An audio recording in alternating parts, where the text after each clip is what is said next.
que este tiempo que dedicamos a estudiar la Escritura podamos ser bendecidos, ser edificados y que el Señor pueda iluminar la vista de nuestro entendimiento y bendecirnos. A través de la palabra Él nos bendice. Y eso es lo que buscamos, su bendición. Así que vamos a orar. Padre, te damos gracias, Señor, por poder estar juntos, Dios mío, en este tiempo que vamos a dedicar a estudiar tu palabra, Señor. Te rogamos que tú puedas bendecirnos. Te necesitamos, Señor. Te necesitamos en nuestra vida. Te necesitamos en nuestra familia, en nuestros trabajos, en nuestros estudios. Te necesitamos en todo lo que nos rodea, Señor. Por eso necesitamos que tú también estés en nuestra vida y dedicamos un tiempo para estar en quietud, para estar en calma y para ser discipulados por ti. Que tu palabra, Dios mío, pueda abrir nuestro entendimiento, pueda iluminar nuestra vista, Señor, y que por tu palabra podamos ser bendecidos. Como decía el salmista, lámpara es a mis pies tu palabra y lumbrera nuestro camino. Ilumina nuestro camino, ilumina nuestro andar, Señor, y que tu palabra pueda, Dios mío, bendecirnos siempre. Dejamos ante ti todo nuestro cansancio, todo nuestro afán, todo nuestro desánimo, todo nuestro agotamiento y ponemos todo bajo tus plantas rogándote que tú nos bendigas. Dedicamos este tiempo, Señor, para estudiar. Que tu Espíritu sea quien nos guíe, Señor, y nos enseñe todas las cosas y nos hable de una manera especial para poder ser bendecidos y edificados por tu palabra. Te lo rogamos todo en el nombre de Jesús. Amén. Amén.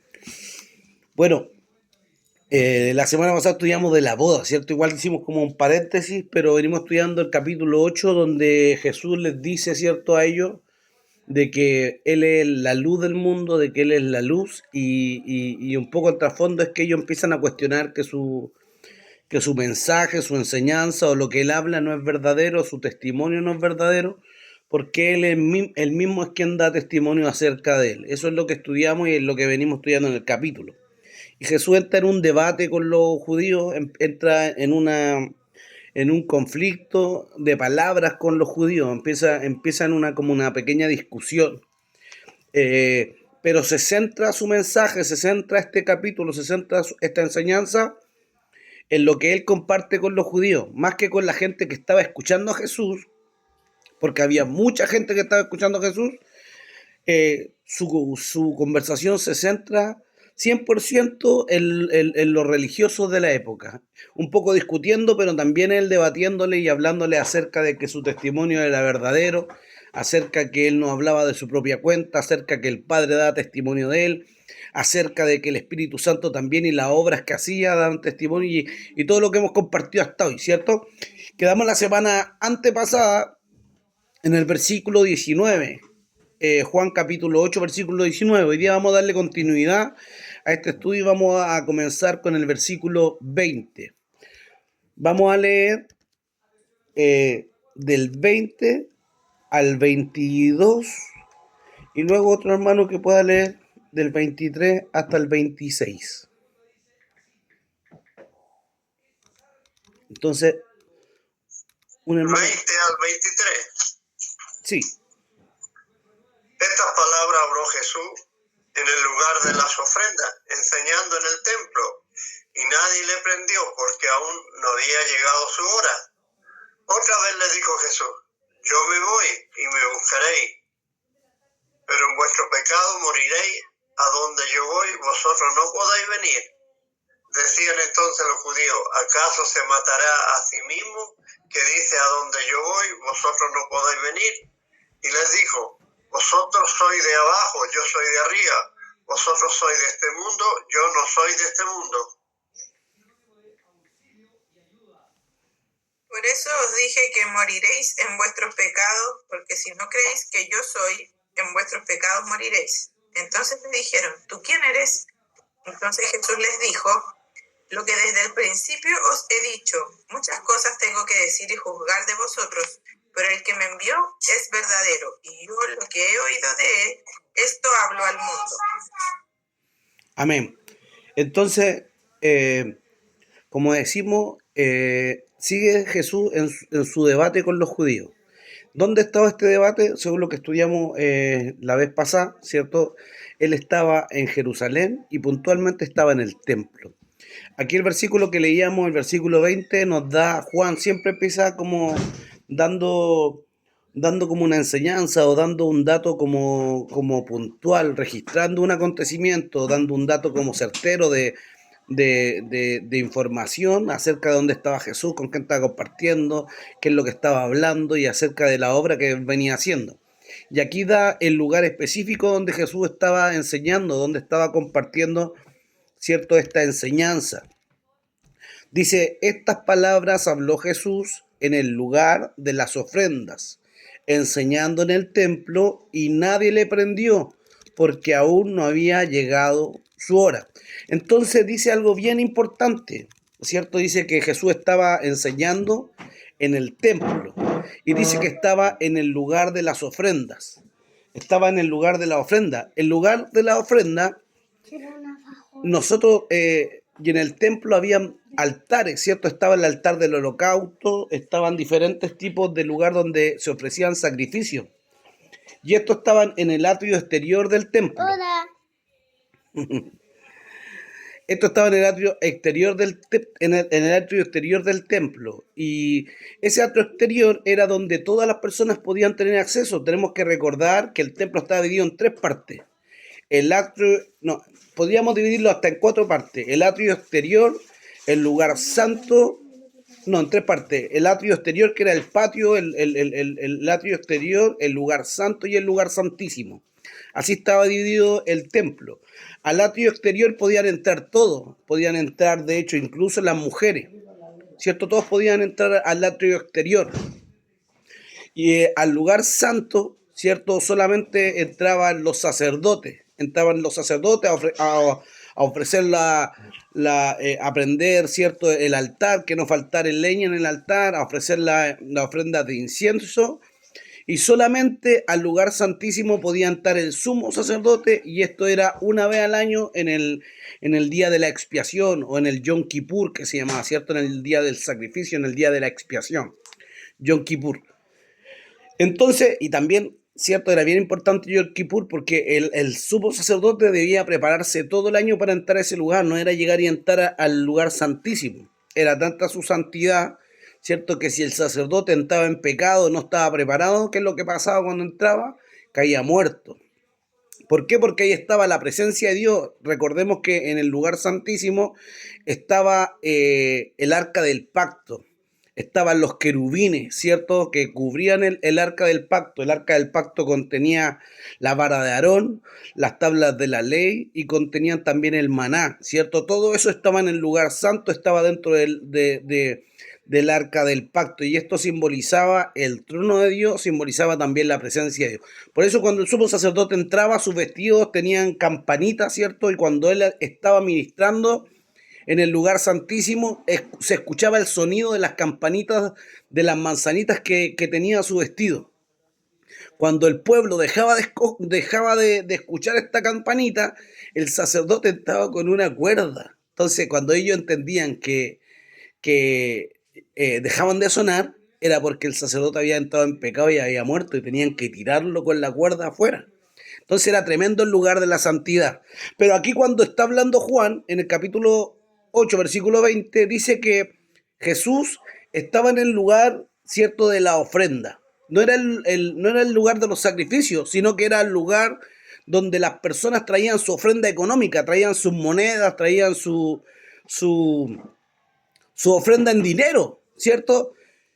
Para ser sincero, yo nunca había, o sea, yo tenía entendido por la escritura, ¿cierto?, cuando la mujer vino y dio sus dos blanquitas que traían ofrenda, pero en verdad nunca, hasta ahora, nunca había entendido cuál era el lugar donde ellos depositaban su ofrenda. Y mire qué curioso, porque dice que habían 13 cajones de madera, 13 cajas de madera, que sobre estos cajones habían un tipo de chofar, se les llamaba el arca del chofar. Y en estos, como tipo de chofar, como tipo de cuernos, sobre estas cajas de madera, la gente depositaba su ofrenda. Eso se les llamaba el arca de chofar, o el arca de las ofrendas, ¿cierto? Y sobre estos 13 cajones donde se recibían las ofrendas, era donde la gente traía su sustento, su ofrenda, y con eso se sustentaba el templo. Eso lo vemos también, el tema de la viuda, ¿cierto? Que trajo su ofrenda, lo vemos en el libro de Marcos, capítulo 12, versículo 44.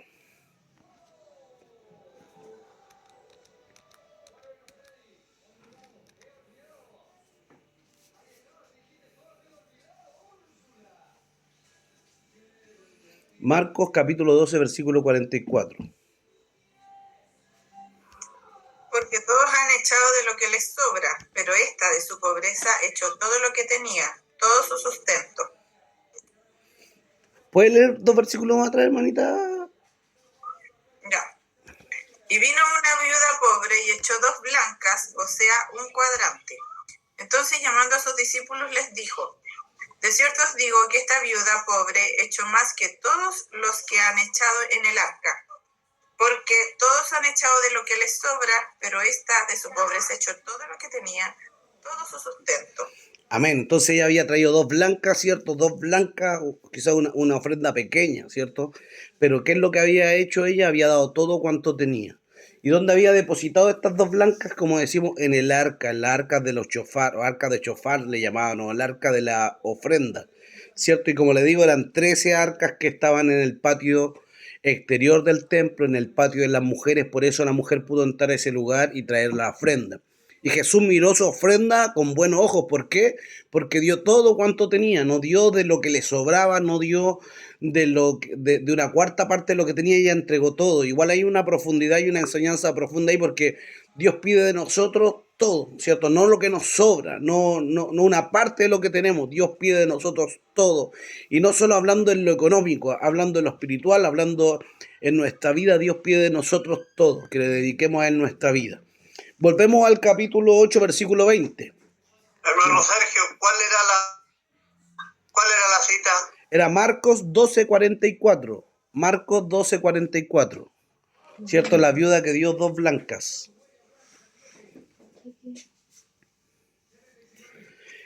¿Cierto? El versículo que leíamos dice que Jesús enseñaba ahí, y es tremendo igual esto, porque Jesús estaba en el templo, en el atrio exterior, ¿cierto? En el atrio del templo, cerquita donde estaba el Sanedrín, y Jesús estaba ahí enseñando en el templo abiertamente. Por eso dice el versículo, y nadie le prendió.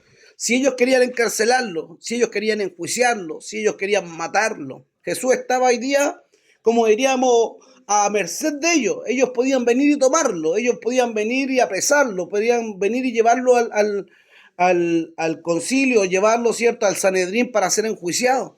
Pero ¿qué es lo que dice? Que nadie le prendió porque aún no había llegado su hora, ¿cierto? Todavía no había llegado la hora en la que él tenía que ser entregado, ni él poner su vida, sino que el Señor todavía tenía tiempo para él, aún tenía mucho que hacer. Por eso ellos no podían venir y tomarlo y apresarlo y encarcelarlo. Y tampoco era que ellos lo hicieran cuando ellos quisieran. Los judíos no tenían autoridad sobre Jesús, ni para quitarle su vida, ni para apresarlo, ni para enjuiciarlo, porque todo eso era un plan de redención que Dios había planificado y que Dios había apartado, ¿cierto?, para redimir al hombre. No era, ¿cierto?, un castigo que en cierta forma el enemigo había tendido sobre Jesús, sino que era el plan de redención. Hay una cita que vemos en el libro de Hechos, capítulo 2, versículo 23. Hechos 2:23.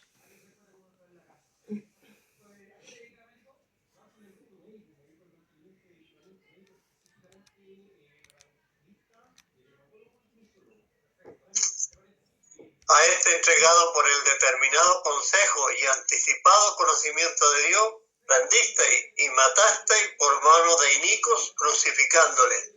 Cierto, a este determinado por el anticipado conocimiento de Dios. Dios había preparado desde ya el tiempo de su sacrificio, el tiempo de su encarcelamiento, el tiempo de su, de cierta forma, como diríamos, que suene fuerte, de su martirio, de su muerte, de su sacrificio. Dios ya lo había predeterminado, Dios ya lo había determinado y lo había apartado desde antes, ¿cierto?, de que el hombre fuera hombre. Dios ya había predestinado el tiempo de su salvación a través del sacrificio del Mesías. No era por eso que ellos tuvieran autoridad para apresarlo ni enjuiciarlo. Por eso él, aunque estaba enseñando libremente y a disposición de todo y frente a todas las autoridades judías, no tenían poder para apresarle. ¿Por qué? Porque aún no había llegado su hora. Aún no había llegado su momento. Esto igual lo vemos en el libro de los Salmos, capítulo 31, versículo 15. Salmo 31, versículo 15.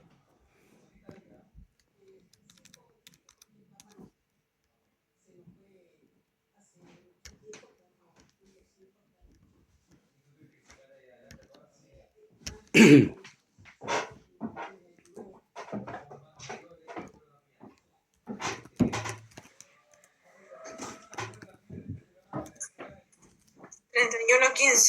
En tu mano están mis tiempos, líbrame de la mano de mis enemigos y de mis perseguidores.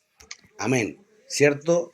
¿Qué es lo que decía el Mesías? Esto igual es un salmo profético. Está hablando aquí Jesús, ¿cierto? Está hablando el salmista inspirado por el Espíritu. En tu mano están mis tiempos. Los tiempos de Dios para Jesús eran perfectos y en su mano estaban, ¿no? Como decimos, aunque suene reiterativo, no era que ellos quisieran apresarle, no era en el momento que ellos quisieran juzgarle, crucificarle, sino que en el tiempo que Dios lo había determinado. Por eso dice que él aquí enseñaba públicamente y nadie le había echado mano. ¿Por qué? Porque no había llegado su hora, ¿cierto? Nadie le prendió porque aún no había llegado su hora.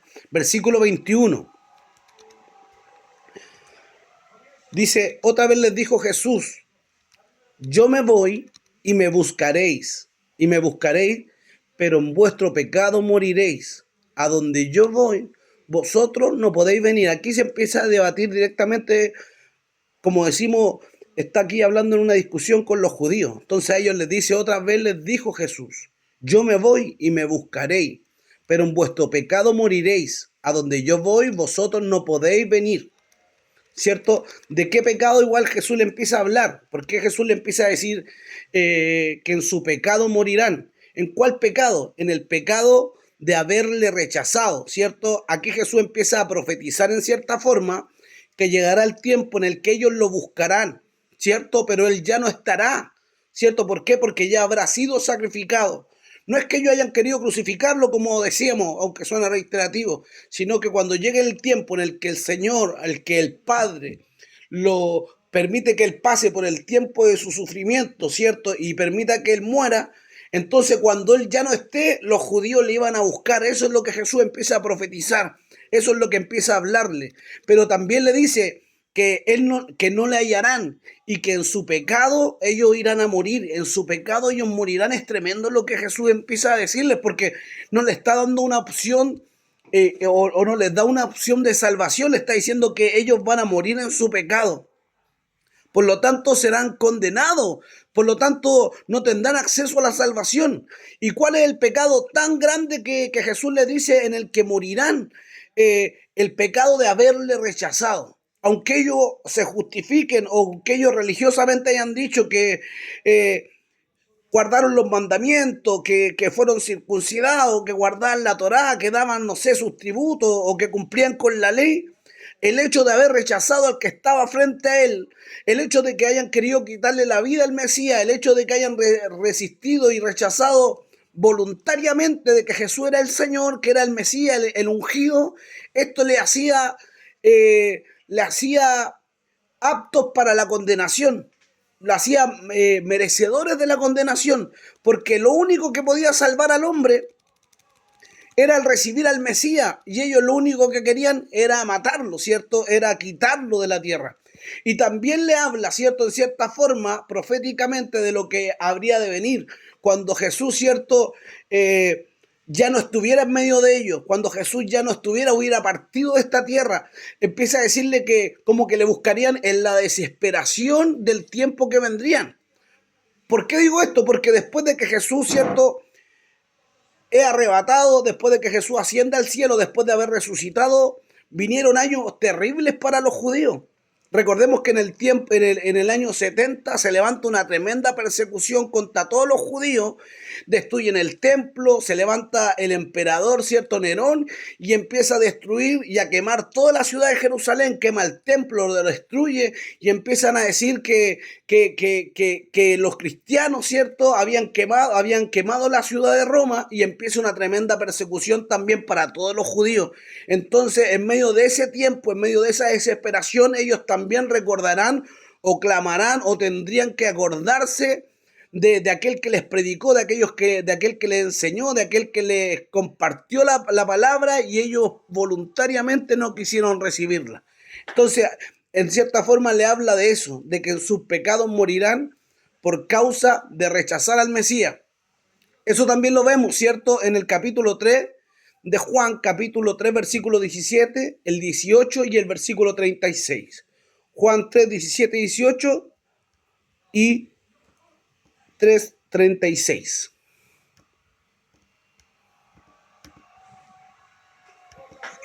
Juan 3, ¿cuánto? 17 y 18. 17 y 18. Porque no envió Dios a su Hijo al mundo para condenar al mundo, sino para que el mundo sea salvo por él. El que en él cree no es condenado, pero el que no cree ya ha sido condenado, porque no ha creído en el nombre del unigénito Hijo de Dios. ¿Y el otro versículo? El 36.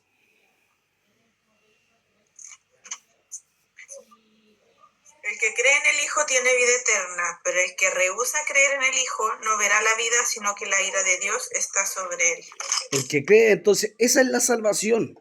Hay mucha gente que hasta el día de hoy dice, gente que quizás no es cristiana o que no ha tenido un encuentro con el Señor, dicen, pero no, si yo hago buenas obras, yo voy a la iglesia o yo soy salvo porque, no sé, porque vivo una vida apartada o no le hago mal a nadie.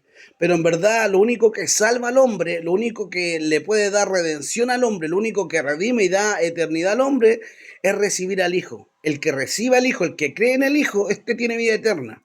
Pero el que se rehúsa a creer en el Hijo no verá la vida, no tendrá vida eterna, sino que la ira de Dios estará sobre él. Y esto es lo que Jesús le estaba diciendo a ellos, que en su pecado morirán. ¿Cuál pecado? El pecado de haber rechazado al Mesías, de haberlo tenido enfrente a ellos, de haber recibido su enseñanza, de haber visto sus milagros, de haber escuchado sus mensajes, de haber sido confrontado por él y no haber quizás tenido una actitud humilde de recibirlo, sino que por el contrario, lo único que querían era enjuiciarlo, lo único que querían era condenarlo y quitarle la vida. Entonces, ese era el pecado en el que Jesús les decía que ellos morirían, ¿cierto? En su pecado morirán.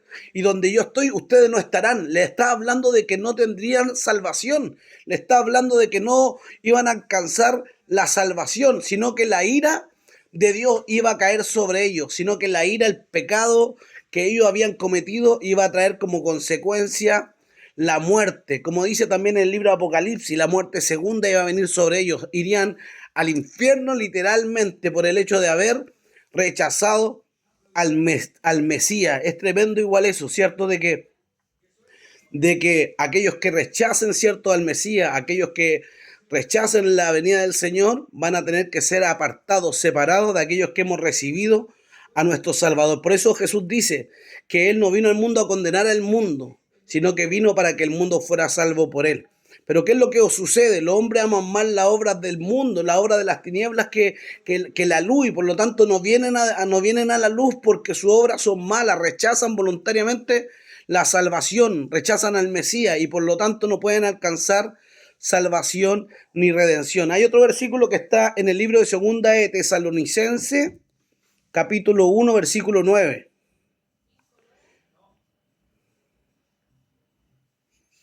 Y otro que está en el libro de Hebreos, capítulo 9, versículo 27. Segunda Tesalonicenses 1:9. Sí. Los cuales sufrirán pena de eterna perdición, excluidos de la presencia del Señor y de la gloria de su poder. ¿Cómo dice el 8, hermanita Alicia? Llamas de fuego para dar retribución. A ver, del 7. Y a vosotros que sois atribulados, daros reposo con nosotros, cuando se manifieste el Señor Jesús desde el cielo con los ángeles de su poder, en llama de fuego para dar retribución a los que no conocieron a Dios, ni obedecen al Evangelio de nuestro Señor Jesucristo, los cuales sufrirán pena de eterna perdición, excluidos de la presencia del Señor y de la gloria de su poder. Amén. Entonces aquellos que han rechazado o rechazan voluntariamente al Mesías, ¿cierto? Quedarán separados eternamente de la presencia de Dios y serán atormentados, ¿cierto? En el lago de fuego. Eso es lo que habla del castigo, la condenación. Eso es lo que en cierta forma nosotros conocemos como el infierno, ¿cierto? La muerte segunda.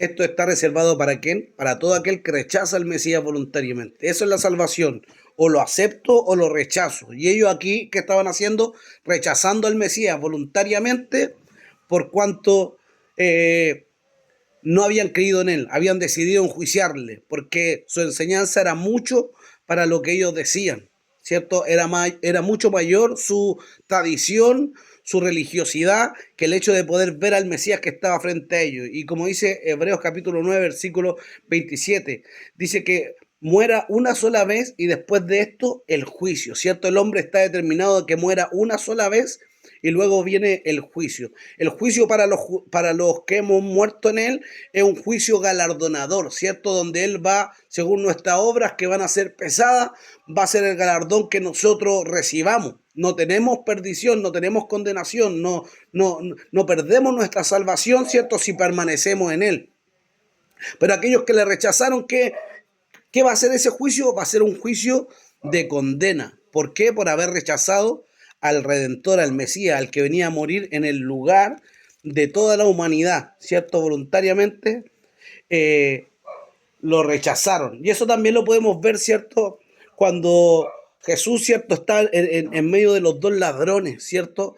Uno lo rechazó y otro lo aceptó. Y al que lo aceptó, ¿cierto? El Señor le dijo, hoy estarás conmigo en el paraíso.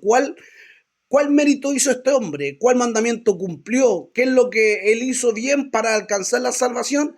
Recibir al Mesías, creer en él. Eso está en el libro de Lucas capítulo 23, versículo 43.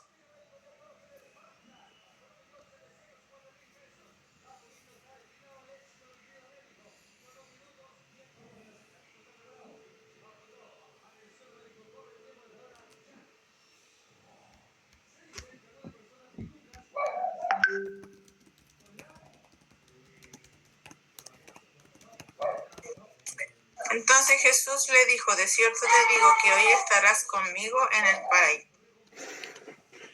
Claro, entonces, ¿cuál fue el mérito, como decimos, de él? Haber recibido al Mesías. Si lo hubiera, y el otro que lo rechazó, no quiso creer, no pudo ser alcanzado con la salvación, porque voluntariamente rechazaron al que había muerto en su lugar. No podía pagar sus deudas. ¿Por qué? Porque no lo reconoció como su redentor. Versículo 22, 8, 22. Volvemos al capítulo 8 de Juan, versículo 22. ¿Qué decían ellos? Dice, decían entonces los judíos, ¿acaso se matará a sí mismo? Que dice, a donde yo voy, vosotros no podéis venir. Es ilógico lo que dicen, es tremendo porque lo que empiezan a cuestionar, lo que empiezan a pensar, ¿cierto? Empiezan a decir, quizá este se va a quitar la vida, se va a suicidar. ¿Acaso este está enseñando, se va a matar, se va a suicidar? Que no lo vamos a ver porque ellos no tenían, no cabía en su conciencia el hecho de que no tuvieran salvación o que no pudieran quizá tener redención. Lo que ellos tenían claro es que iban a ser salvos. Y si Jesús les decía que no lo iban a ver, ellos dicen entonces o piensan, dice, ¿acaso este se va a matar que no vamos a poder verlo el día de mañana? ¿Acaso se quitará la vida?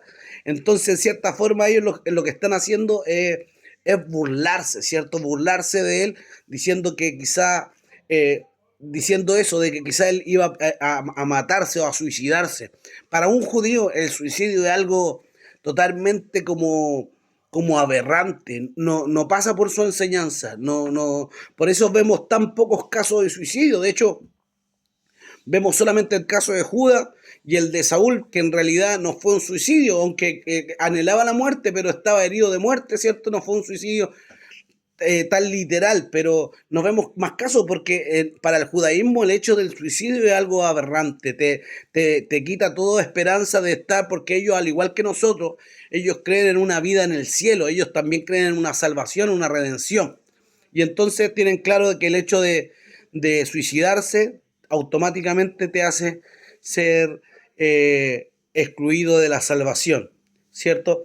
Entonces, igual es tremendo lo que ellos empiezan a decir, empiezan a criticar y empiezan a cuestionar, ¿cierto?, de que Jesús se quería quitar la vida. Versículo 23 dice, y les dijo Jesús, ¿cierto? Y les dijo, vosotros sois de abajo, yo soy de arriba, vosotros sois de este mundo, yo no soy de este mundo. Lo que Jesús empieza a hablarle de nuevo de eso de yo provengo de arriba, vosotros sois de abajo, yo soy de arriba. Lo que le está hablando es que él venía de arriba, del cielo, de lo espiritual, de lo eterno, ¿cierto? Pero ellos se movían en un ámbito natural. Cuando él está diciendo vosotros sois de abajo, le está diciendo ustedes se mueven solamente en un ámbito natural, en un ámbito terrenal. Ustedes no han despertado lo espiritual. Ustedes no han despertado de arriba. Es como lo que le dice, ¿cierto?, a Nicodemo, ¿cierto? Cuando él habla con él y le dice que es necesario que nazca de nuevo, ¿cierto? En el literal está diciendo tienes que nacer de arriba. Él tenía su tradición, tenía su judaísmo, era un principal, un hombre importante, guardaba los mandamientos, guardaba la tradición, pero era un hombre natural que no entendía las cosas espirituales. Y lo mismo pasaba con estos judíos. Por eso cuando Jesús le hablaba, es necesario, el que no nace de agua y de espíritu no puede ver el reino. El que no nace de nuevo, ¿cierto? No puede entrar en mi reino. Pero ¿cómo puedo nacer de nuevo siendo ya viejo? ¿Cierto? ¿Cómo voy a entrar de nuevo en el vientre de mi madre? Y Jesús le dice, tú siendo maestro no entiendes estas cosas, ¿cierto? ¿Por qué? Porque se movía en un ámbito natural. ¿Cierto? Jesús le dice, tienes que nacer de arriba. Mire, veámoslo en el libro de Juan, capítulo 3, versículo 3 y el versículo 5. Y también a Nicodemo le toca el tema del que viene de arriba. Eso está también en el versículo 31. Vamos a analizar esos tres versículos, el 3 del capítulo 3, el 3, el 5 y el 31.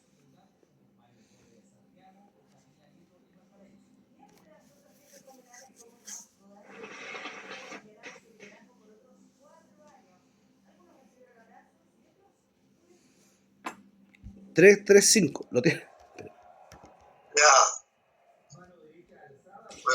Respondió Jesús, de cierto, te digo, que el que no naciere de agua y del Espíritu no puede entrar en el reino de Dios. Y el 3 decía así, de cierto te digo, el que no naciere de nuevo no puede ver el reino de Dios. El otro es el 31.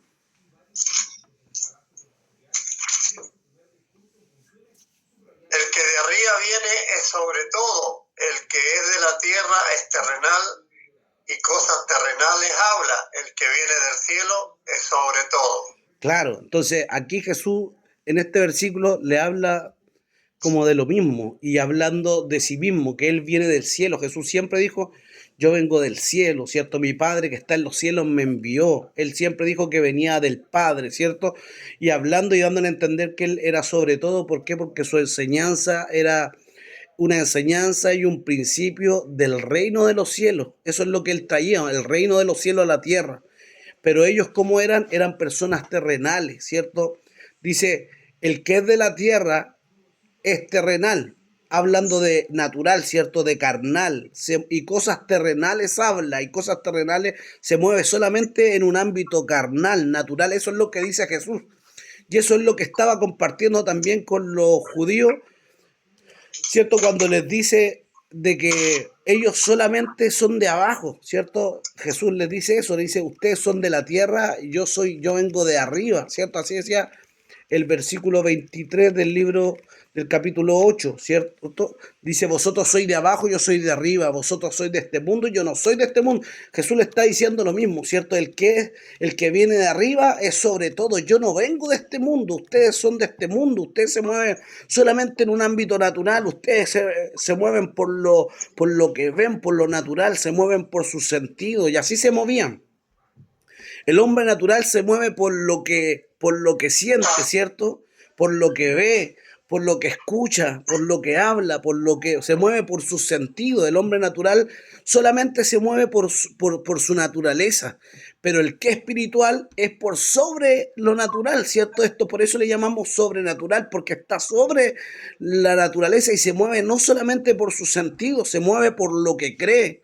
El hombre espiritual y el hombre que viene, que ha despertado a lo espiritual, no lo mueve solamente sus sentimientos, ni sus emociones, ni sus sentidos. Él se mueve por lo que cree. ¿Y qué es lo que cree? Lo que está escrito, la palabra del Señor, eso es lo que nos mueve, eso es lo que mueve al hombre espiritual, la palabra de Dios. Pase lo que pase, sienta lo que sienta, piense, vea lo que vea, el hombre se mueve por lo que Dios dice, por lo que Dios ha hablado y lo que Él dice es lo que nosotros creemos, en eso es lo que nos mueve a nosotros, ¿cierto? Y eso es lo que Jesús en este caso les confronta a ellos. Ustedes son terrenales y cosas terrenales hablan. Yo no soy de este mundo, yo vengo de arriba. Hay muchas enseñanzas que hablan acerca de lo de arriba. Por eso el salmista decía, alzaré mi ojo hacia los montes. Hacia los montes, ¿por qué? Porque estaba mirando hacia arriba, ¿cierto? Hacia arriba. ¿De dónde viene mi socorro? Mi socorro viene de Jehová, arriba, el que hizo los cielos, la tierra, lo espiritual, desde arriba, ¿cierto? Por eso cuando también Abraham está ahí en su tienda y el Señor le dice, sale de tu tienda, alza tus ojos, mira hacia arriba, cuenta las estrellas. ¿Por qué no le dijo mira hacia la tierra o mira hacia el mar? Le dijo mira hacia arriba porque le estaba hablando que si quería ampliar su visión, si quería crecer, si quería expandirse, tenía que empezar a elevar su visión, a mirar lo sobrenatural, a mirar lo espiritual. Lo que Jesús les confronta aquí a los fariseos era eso, que ellos se movían solamente en el ambiente natural. No conocemos a tu padre, conocemos a tu hermano, sabemos de dónde vienes, eres hija del carpintero, naciste en Nazaret, nunca se levantó algo bueno de Galilea y puras cosas que eran cosas superficiales, cosas que eran cosas carnales, naturales, no entendían ni escuchaban el mensaje de Jesús. Por eso Él les confrontaba y les decía, mi palabra no haya cabida en vosotros. ¿Por qué? Porque eran terrenales, porque eran carnales, porque eran naturales y no podían despertar a lo espiritual porque la palabra no hallaba cabida en ellos. Es tremendo. Mira, hay un comentario, dice, aquellos manifestaban claramente su procedencia por su forma de pensar. Les dice que morirán en sus pecados, porque la condenación es que la luz vino al mundo y los hombres amaron más las tinieblas que la luz, porque sus obras eran malas. Lo leímos ahí en el libro de Juan, capítulo 3, versículo 19. Jesús es la luz del mundo y aquellos procuraban apagar esa luz para que sus obras no fueran reprendidas. Es tremendo porque cuando uno está en oscuridad y te prenden la luz te es molesto, ¿cierto? Te daña tu ojo, la luz como que es molesta, pero ellos querían en cierta forma quitar esta luz para que ya no les molestara. Es tremendo. Jesús le empieza a decir eso, ¿cierto? De que ellos venían de abajo, de que ellos se movían en un ambiente natural, que ellos se movían solamente en ambiente superficial. ¿Por qué? Porque no habían despertado la palabra. Hay un versículo que está en el libro de Juan capítulo 5, versículo 38. Y otro que está en el 7, 17 y 18. Juan 5, 38 y 7, 17 y 18.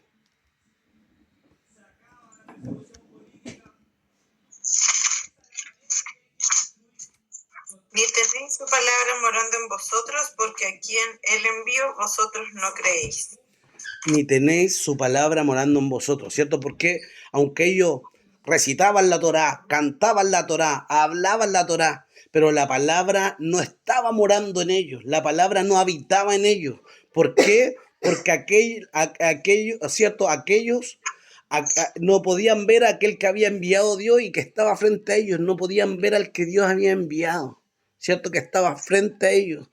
Y como no habían podido creer en él, no podían tener la palabra, porque él era la palabra hablada. Juan 7, 17 y 18, ¿cómo dice?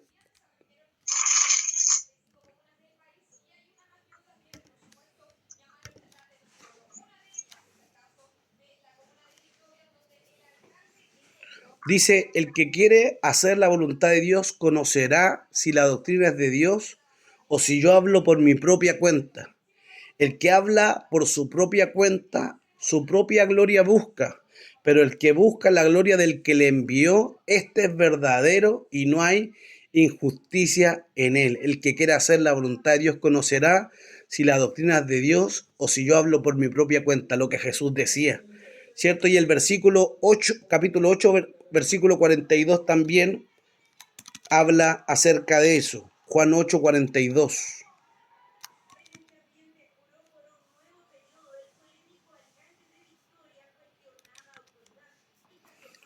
Juan 8, 42.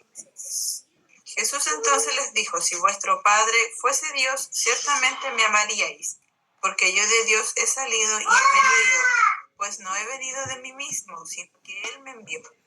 Claro, ¿cierto? Ellos no, por eso se movían en un ambiente natural. Decían que tenían a Abraham por padre y que eran hijos de Dios.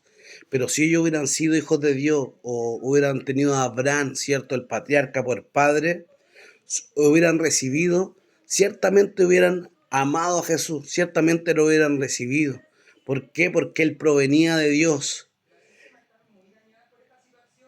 Dice, yo no he venido de mí mismo, sino que Dios me envió. Si ellos hubieran amado, hubieran tenido la palabra morando en ellos, hubieran sido hijos de Dios, hubieran podido recibir al Mesías, que lo único que hablaba y lo único que hacía era traer el mensaje y la enseñanza que él había recibido del cielo.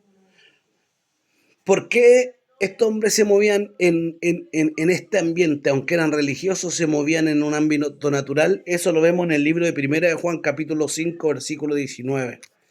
Vemos por qué ellos eran naturales.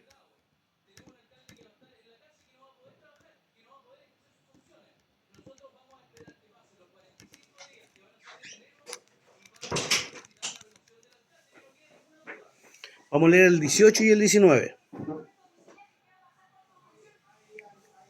Primera de Juan 5, 18 y 19. Ya. Sabemos que todo aquel que ha nacido de Dios no practica el pecado, pues aquel que fue engendrado por Dios le guarda y el maligno no le toca. Sabemos que somos de Dios y el mundo entero está bajo el maligno. Porque estos hombres que quizás eran religiosos o que quizás aparentaban tener una cultura justa o que aparentaban tener una religión, rechazaban a Jesús, ¿cierto? Aborrecían su mensaje y rechazaban voluntariamente su deidad, ¿cierto? Y su mesianismo. ¿Por qué? Porque estaban bajo la mano del maligno. Por eso Jesús, y aquí el discípulo, cierto, amado, enseña esto, dice, sabemos que somos de Dios y el mundo entero está bajo el maligno. Quiere decir que todos estos hombres que aunque quizás tenían, cierto, una apariencia justa y que Jesús mismo los confrontaba y los llamaba sepulcros blanqueados, en verdad estaban bajo la mano del maligno, por eso se movían en un ámbito natural, por eso querían hacer los deseos de su padre. Este homicidio desde el principio, eso es lo que hablamos la semana pasada, ¿cierto? Por eso desde el principio querían matar a Jesús, porque bajo ellos o sobre ellos había un espíritu del enemigo, que lo único que quería era quitar a Jesús, ¿cierto? Por la fuerza. Aunque quisieron y aunque él quería hacer eso, no pudo lograr su cometido, sino que Dios mismo puso, ¿cierto?, a su hijo en el madero para ser expiado y para ser entregado por todos nosotros. Por eso Jesús dijo, nadie me quita mi vida, sino que yo mismo la pongo y la vuelvo a tomar.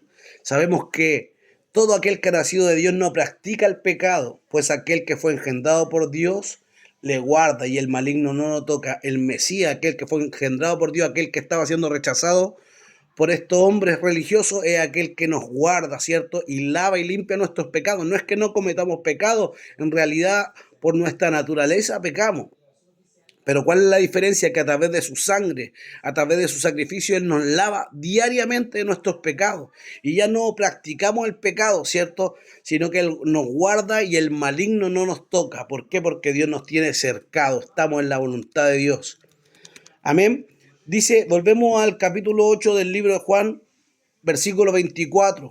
Dice, por eso os dije que moriréis en vuestros pecados, porque si no creéis que yo soy, en vuestros pecados moriréis. Aquí cambia un poco el lenguaje porque Jesús empieza a hablarle en plural. En el primer versículo, en el versículo 22 que leíamos ahí, le habla en vuestro pecado moriréis, hablando del pecado de rechazarlo. Pero aquí le habla de en vuestros pecados, ¿cierto? En plural, en vuestras maldades, en vuestros pecados. Por eso os dije que moriréis en vuestros pecados, porque si no creéis que yo soy, en vuestros pecados moriréis. Le está hablando que si ellos no lo reciben a él, ¿cierto? No lo reciben, no lo aceptan como el Mesías, van a morir en sus pecados y no tendrán acceso a la salvación, por cuanto no tendrán un mediador, no tendrán un redentor, sino que serán expuestos sus pecados delante del Padre, y el juicio que quizás pudo ser para galardonarlo será un juicio condenatorio. Y así fue, yo creo que para esa generación.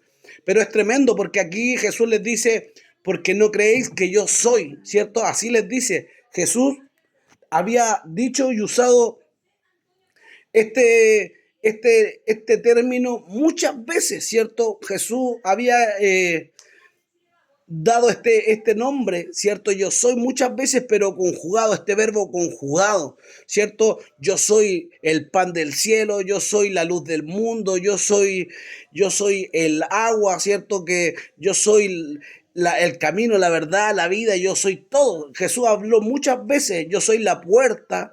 Y por muchas conjugaciones yo soy el enviado de Dios, y siempre el yo soy va acompañado de una conjugación. Pero en cierta forma, cuando Jesús dice, ustedes no creen que yo soy, está atribuyéndose el nombre completo del Eterno, el nombre, como dirían los judíos, del Santo bendito, el nombre santo de Dios se lo está atribuyendo. Es el yo soy con el que Dios se le reveló a Moisés, ¿cierto? Y le dijo, yo soy el que soy. Ese nombre se está atribuyendo a Jesús, ¿cierto? En vuestros pecados moriréis porque no creyeron, no creen que yo soy. Él estaba diciendo que yo soy toda la deidad, yo soy el que estuvo con Moisés, yo soy el que siempre tuvo existencia, yo soy el eterno. Es tremendo porque cuando Moisés se encuentra con el Señor en la zarza y le pregunta en qué nombre iré, qué les diré a ellos, qué les diré, que quién me envió. El nombre que Dios le da, que es las cuatro, no, las cuatro letras sagradas, ¿cierto? Es una Hei, una Yud, una Hei y una Bat. Esas son las cuatro letras hebreas, ¿cierto? Que componen el nombre santo de Dios. Le habla yo soy el que seré. Le habla como el nombre yo soy conjugado en todos los tiempos, en presente, en pasado y en futuro. Por eso hoy los judíos le llaman el eterno. El yo soy está conjugado en los tres, como diríamos, en los tres tiempos, presente, pasado y futuro. Y yo soy el que seré. Entonces, eh, es tremendo porque al revelarle este nombre sagrado es el mismo nombre que Jesús le está nombrando aquí a los judíos. Si ustedes no creen que yo soy, en sus pecados morirán. Y está atribuyéndose todo el nombre del Eterno. Mire, veamos la expresión del nombre de Dios. Eso está en Deuteronomio capítulo 32, versículo 39. Y también en Isaías 43, 10. Deuteronomios 32, 39 y Isaías 43, 10.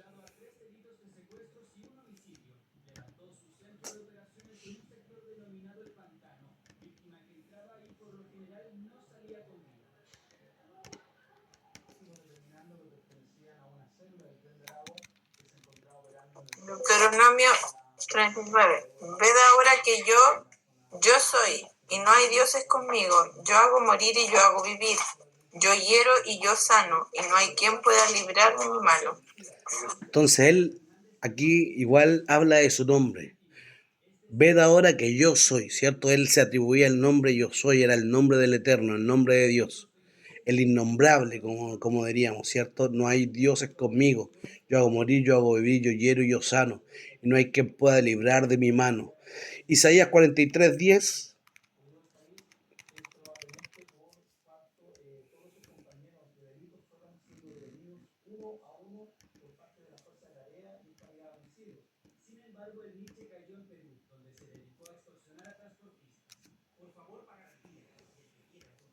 Vosotros sois mis testigos, dice Jehová, y mi siervo que yo escogí para que me conozcáis y creáis, y entendáis que yo mismo soy.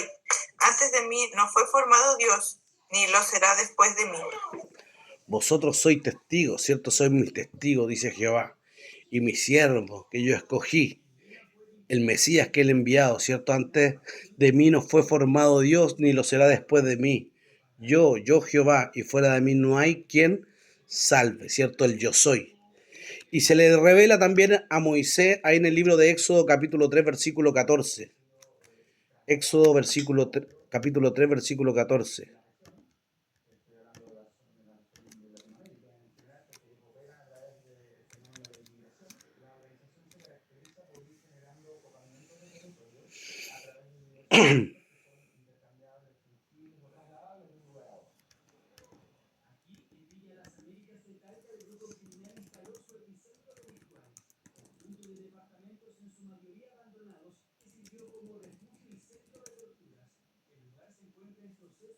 Y le respondió Dios a Moisés, yo soy el que soy. Y dijo, así dirás a los hijos de Israel, yo soy, me envió a vosotros. Yo soy el que soy, ¿cierto? Así dirás a los hijos de Israel, yo soy me enviado. Pero es tremendo porque aquí Jesús mismo, ¿cierto? Como él tenía la autoridad y se revela a sí mismo como el verbo hecho hombre, como el Dios encarnado. Les dice, ustedes no creen que yo soy, ¿cierto? No creen que yo soy, que usa el nombre de Dios mismo, se atribuye el nombre de Dios. Mire el versículo 25, no vamos a seguir ahondando porque Jesús, ya hemos visto en los estudios anteriores la deidad de Jesús y que ya no es necesario que sigamos profundizando en ella. Y Jesús, como decimos, en todos los yo soy se atribuyó su deidad, habló de la divinidad del Mesías. Versículo 25, entonces le dijeron, ¿tú quién eres? Entonces Jesús les dijo, desde el principio os he dicho, ¿cierto? Después de que Jesús les dice, ellos saben de lo que Jesús les está hablando, cuando Él le dice, ustedes no creen que yo soy, ellos entienden lo que Jesús le está hablando, ellos entienden lo que Jesús está diciendo, está atribuyéndose el nombre de Dios. Entonces, ¿qué es lo que ellos esperan? ¿Qué es lo que quieren? Que Él les diga directamente, yo soy Dios. Eso es lo que ellos querían, que Jesús les dijera, yo soy Dios, yo soy el Dios encarnado. ¿Por qué? Porque ahí tendrían base para acusarlo de blasfemia, porque no podía un hombre atribuirse la deidad. Eso no estaba concebido para ellos, ¿cierto? Era un pecado y era un delito. Podía haber sido enjuiciado. Entonces, por eso ellos le dicen, ¿tú quién eres? Para que Él les dijera, yo soy Dios. Sin embargo, Jesús les dice que desde el principio se lo había dicho, desde el principio le está diciendo, yo soy el verbo, yo soy el buen pastor, yo soy el camino. Yo y mi Padre uno somos, y Jesús se lo había enseñado y hablado muchas veces. Entonces Él les dice, desde el principio lo he dicho y vosotros no queréis creer. Pero también en cierta forma, como que este versículo da a entender también de que ellos le dicen, tú, ¿quién te crees que eres? ¿Cierto? ¿Tú quién eres? Cuando le dicen tú quién eres también se puede interpretar como que ellos están cuestionando, como diciendo tú quién eres para referirte o nombrar el nombre de Dios o atribuirte el nombre de Dios. ¿Tú quién eres para atribuirte la deidad? ¿Tú quién eres para atribuirte, cierto, una divinidad? Y cuestionan acerca de quién es Jesús, pero como él dice, desde el principio él les había dicho, ¿cierto? Desde el principio él le habló de quién era él, ¿cierto? Y aún así ellos no querían escucharlo. Era como lo que Jesús hablaba, ¿cierto? De darle perla a los cerdos. Él ya no podía seguirle hablando porque hasta aquí no lo habían recibido y no iban a seguir recibiéndolo. Esa enseñanza de las perlas, ¿cierto? A los cerdos está en el libro de Mateo capítulo 7, versículo 6. No la vamos a leer, pero anótela ahí para que la tenga, ¿cierto? Eso de entregar las perlas a los cerdos. Vamos a leer este último versículo y vamos a quedar aquí. Está en el versículo 26, dice, muchas cosas tengo que decir y juzgar de vosotros, pero el que me envió es verdadero, y yo lo he dicho y yo lo he oído de él. Esto hablo al mundo, ¿cierto?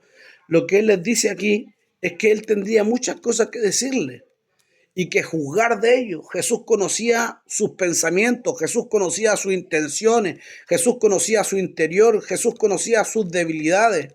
Él podía verdaderamente haber confrontado y haber desnudado a todos los que estaban ahí, o haberlo enjuiciado, pero sin embargo lo que está diciendo, eh, pero yo no vengo a eso, no vengo a enjuiciarlo, yo vengo a traerles salvación, no vine al mundo a enjuiciar, a condenar, vino para salvarle y vine para hablarles del verdadero, del que me envió, vine a hablarles acerca de Dios. Hay un comentario, dice, la conexión entre las partes del versículo no está del todo clara. Quizá lo mejor sea interpretar en el sentido de puedo como soy suficiente o una opción suficiente bien atestiguada en griego. En este caso habría que interpretar el versículo.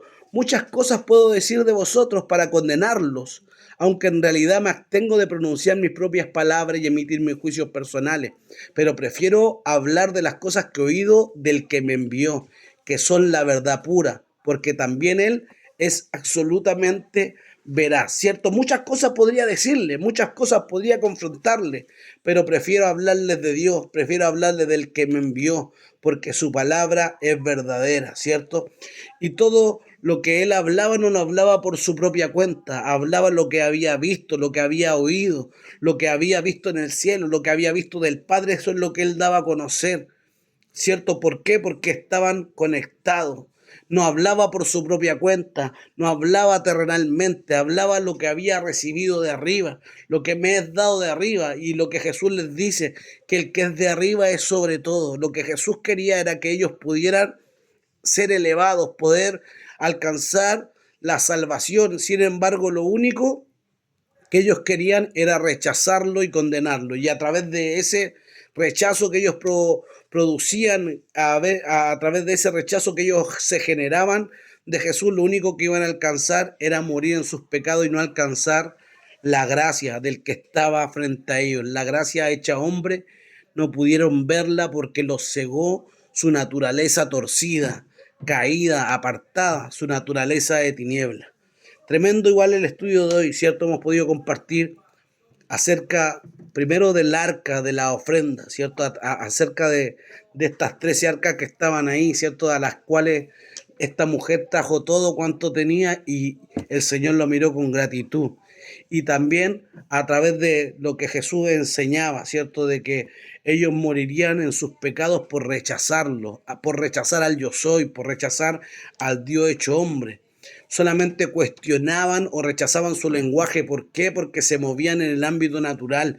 Es tremendo e imposible que el hombre natural perciba las cosas que son del espíritu, porque han de discernirse, como dice el apóstol Pablo, espiritualmente. Las cosas del espíritu hay que discernirlas o recibirlas espiritualmente y para eso debemos elevarnos. Si andamos en un ámbito natural es imposible que podamos entender el plan de Dios, pero si nos elevamos vamos a poder ser instruidos, ministrados, bendecidos por Dios. Es el estudio de hoy, ¿cierto? No sé qué les parece, voy a dejar los micrófonos abiertos ahí si quiere alguien aportar o compartir algo.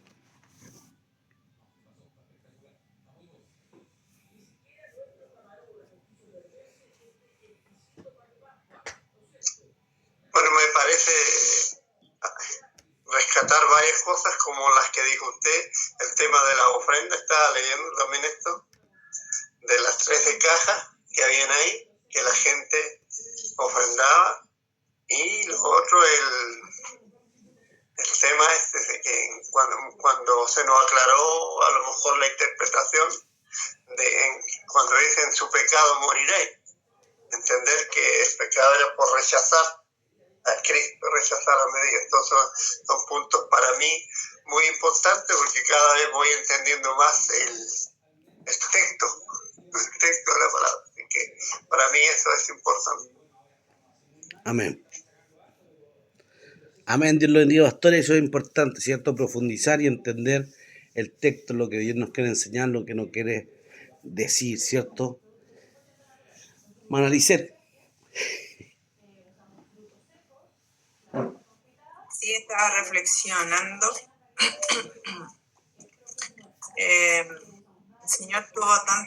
Jesús tuvo tanta paciencia. Lo mismo que decías tú, Sergio, el buscar las cosas de arriba, el tener la comunión con el Señor, genera en nosotros el que se haga activo el fruto del Espíritu. Entonces, Él, tal magnitud, eran uno con el Padre. Sí. Entonces, nosotros no llegamos ni a los talones, ni a la uña del pie, en paciencia, en amor, como lo daba Él. Porque hasta los discípulos, la misma gente sacaba de quicio a los discípulos, y quizás hasta ellos se preguntaban por qué insiste en hablarles tanto si no entienden, porque estaban cegados. Entonces, y nosotros mismos muchas veces cuando hablamos del Señor a alguien que está cegado, sentimos que la palabra rebota, sentimos que la palabra hace el rebote en la paleta, en la pelota de ping pong, como cuando uno juega y no llega a puerto, porque no es el tiempo que el Señor tiene. Entonces, eso que el Señor sigue insistiendo y sigue hablando era porque el Señor sabía que quizás no todos, pero en algún momento la palabra del Señor se iba a revelar a algunos de ellos, quizás no en ese instante, pero en otro momento sí iban a ser abiertos sus ojos, pero el tiempo lo daba el Señor. Amén, es tremendo eso. Por eso es tremendo cuando Jesús les dice, ¿por qué mi palabra no haya cabida en vosotros? ¿Por qué no entendéis mi lenguaje? Era tremendo porque yo creo que cuando uno rechaza, o sea, yo creo que un solo motivo por el cual la palabra no puede entrar en mí, cuando yo la rechazo, cuando yo rechazo la palabra, cuando yo decido no creer. Es imposible que Dios actúe en mí si yo decido no creer. Si tengo una actitud humilde y escucho, la palabra puede operar en nosotros porque la palabra produce algo. Pero si yo no creo, si yo decido rechazarlo, es imposible que la palabra opere algo en nosotros porque la palabra tiene que ir acompañada de fe. Tremendo. Por eso dice que como desciende de los cielos la lluvia y riega la tierra y la hace germinar y producir y da semilla al que siembra y pan al que come, así será mi palabra que sale de mi boca, no volverá ella vacía, sino que será prosperada en todo, en aquello para lo cual Dios la envió. La palabra tiene que producir algo, pero para que lo produzca yo tengo que tener una tierra buena, ¿cierto? Un corazón humilde, un corazón que reciba la palabra. Si yo la rechazo, es imposible que la palabra pueda dar un fruto en nosotros. Tremendo el estudio de hoy. Tremendo, ¿cierto?, el compartir la palabra y que esto traiga un fruto a nosotros, un fruto de bendición. Vamos a poner la bendición, vamos a pedir a nuestra hermana Lisette que ore, ¿cierto?, que ponga la bendición en el estudio de hoy. Amén. Te alabamos, Señor, en esta noche. Te bendecimos, te agradecemos, Señor, por este tiempo de bendición, de poder escuchar tu palabra, de poder reflexionar, de poder, Señor, ver la revelación de tu palabra, Señor, a nuestras vidas, ver, Señor, cómo tus tiempos son perfectos. En tus tiempos, cuando caminaste, Señor, con tus discípulos, y aún en este tiempo, tus tiempos siguen siendo perfectos, Señor. Eres el yo soy, eres el gran yo soy. Eres el que era, el que es y el que ha de venir.